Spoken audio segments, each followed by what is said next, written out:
တောက်ပါ မတောက်တော့ပါဘူးကိုရဲ့ ချလိုက် မတောက်တော့လို့ပါ တောက်ပါ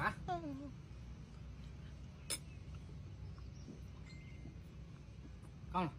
မတောက်တယ်ပါဘူးကိုရဲ့ နောက်တစ်ခွက်ချလိုက်ကောင်းပါလေနောက်တစ်ခွက်ချ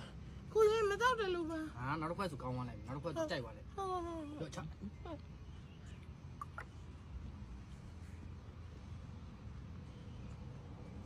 ကိုတောက်တယ်သွားပြီတောက်တယ်သွားပြီထက်တယ်ပါထက်တယ်ပါကိုတောက်တယ်သွားပြီတောက်တယ်သွားပြီ ဒီလိုပဲဖြစ်ရမယ် တောက်တယ် ကိုလာကြိုက်သွားစေမတောက်ထက်ဘူးဆိုတော့ကြိုက်သွားစေ ဟုတ်ကဲ့တောက်တယ်ပါ ဒီဆိုင် တောက်တယ်ပါဟုတ်ကဲ့တောက်တယ်ပါ ရစားတောက်